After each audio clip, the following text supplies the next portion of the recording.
जब राजा के यहाँ भगवान बुद्ध का जन्म हुआ तो पिता ने ज्योतिषों को बुलाकर भविष्य पूछा। ज्योतिषों ने कहा, या तो यह सम्राट होगा या फिर यह साधु होगा। एक तरह से देखा जाए तो सच्चा सम्राट अंदर से साधु ही होता है। जब ज्योतिषों की भविष्यवाणी राजा ने सुनी तो राजा घबरा गए कि मेरा बेटा साधु हो जाए, ऐसा ठीक नहीं होगा। राजा ने पूछा, महात्मन आप कोई उपाय बताएं, क्योंकि मैं चाहता हूँ कि राजा का पुत्र राजा ही बने।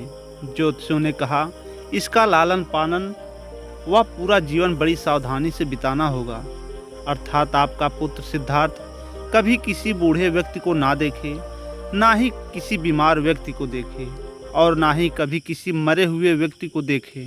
जब तक ऐसा होगा तब तक वे राजा ही बने रहेंगे।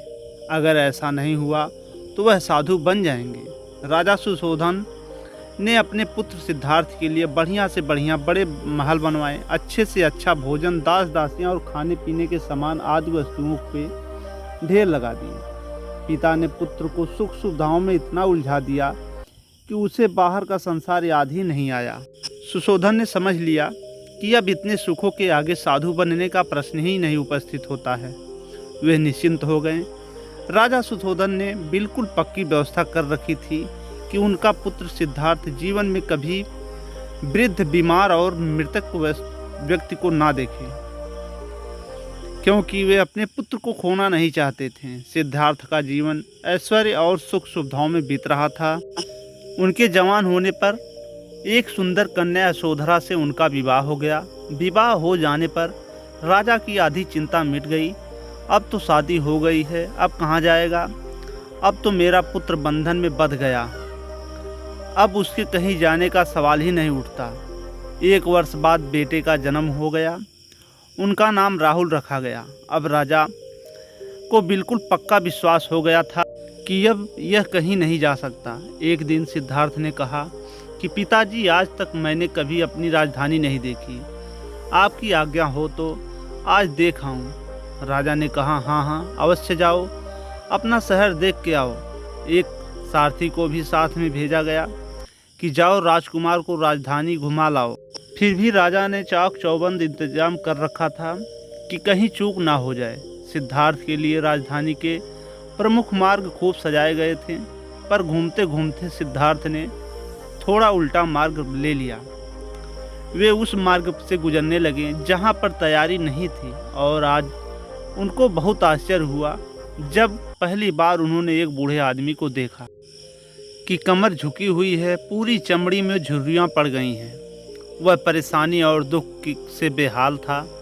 उसकी चाल बहुत धीमी थी। बूढ़े की झुकी कमर को देखकर सिद्धार्थ को एक झटका सा लगा और वह सारथी से पूछा कि एक दिन मैं भी बूढ़ा हो जाऊंगा। सारथी ने कहा, हाँ राजकुमार, हर व्यक्ति के जीवन में 3 अवस्थाएं आती हैं, बचपन, जवानी और बुढ़ापा। एक दिन तुम भी बुढ़ापे की अवस्था में जाओगे। हे राजकुमार, यह संसार का नियम है, चाहे गरीब हो या अमीर, सबका शरीर शिथिल अथवा बूढ़ा होता है। राजकुमार सोच में पड़ गए। सारथी ने रथ आगे बढ़ाया तो कुछ दूरी पर एक बीमार व्यक्ति मिला जो रोगों से घिरा हुआ था। उस पीड़ित व्यक्ति को देखकर राजकुमार का मन बहुत ही दुखी हुआ। राजकुमार ने पूछा, इसको क्या हुआ है? सारथी ने कहा, यह व्यक्ति बीमार है, इसीलिए यह दर्द से कराह रहा है। इस संसार में दुख और सुख दोनों हैं। यह अपने अपने भाग्य की बात है कि कोई दुखी है और कोई सुखी। तो भगवान ने पूछा, क्या मैं भी कभी बीमार हो सकता हूँ? सारथी ने कहा, आप यह विचार अभी छोड़ दें, समय बड़ा बलवान होता है। यह सारी बातें कर्मों पर निर्भर करती है। चाहे राजा हो या रंग, सुख दुख सब पर आते हैं। अगर शरीर में कोई रोग आना है तो वह जरूर आएगा। यह सब सुनकर राजकुमार सोच में पड़ गए। सारथी ने रथ को कुछ आगे बढ़ाया तो सामने से 4 कंधों के ऊपर एक अर्थी को जाते हुए देखा। राजकुमार ने पहली बार देखा था। तो राजकुमार ने पूछा, सारथी यह क्या है? यह तब सारथी ने बताया, यह आदमी मर गया है। जो व्यक्ति मर जाता है उसको बांधकर शमशान भूमि में ले जाते हैं, फिर वहां पर उसे जला दिया जाता है।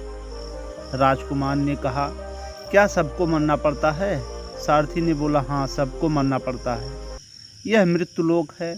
जो जन्म लेता है उसे कभी ना कभी अवश्य ही मरना पड़ता है। तो इसका मतलब यह हुआ कि ठीक इसी तरह से एक दिन मुझे भी मरना होगा। मेरी देह भी मुर्दा होगी और मुझे भी 4 कंधों पर उठाकर ले जाया जाएगा। मुझको भी ऐसे ही रस्सियों से बांधा जाएगा। मेरे भी आगे पीछे घर के सदस्य रोएंगे, तड़पेंगे और जिस संसार को मैंने इकट्ठा किया है वह सारा का सारा मुझसे छूट जाएगा। इसका मतलब यह हुआ कि एक दिन मैं भी मर जाऊंगा। क्या एक दिन यशोधरा भी मर जाएगी? क्या एक दिन मेरा राहुल भी मर जाएगा? सारथी ने कहा, हाँ राजकुमार, एक दिन मैं भी मरूंगा, आप भी मरेंगे, यशोधरा भी मरेगी और राहुल भी मरेगा, क्योंकि यह सब मरने के लिए ही पैदा होते हैं। उस रात सिद्धार्थ सो ना सकें। सोचने लगे कि संसार में इतना दुख है, रोग है, बुढ़ापा है और ऐसे में मैं खा पीकर कैसे जी सकता हूँ। नहीं नहीं, ऐसा मुझे नहीं हो सकता। मुझे खोजना होगा उस तत्व को जो दुख, पीड़ा और शोक से रहित हो, जो भय, भ्रम और भूल से परे हो, जो अनंत आनंद से भरा हो, जिसे पाकर फिर और कुछ पाने की इच्छा ना हो। सिद्धार्थ वैराग्य के शिखर तक पहुंच चुके थे। बस उसी रात को उन्होंने घर छोड़ दिया। सारथी से कहा कि नगर की सीमा से दूर ले चलो। नगर के बाहर पहुंचकर सारथी को लौटा दिया। फिर कई दिनों तक वन में चलते गए। एक घने पीपल के वृक्ष के नीचे आसन लगाकर ध्यान में लीन हो गए।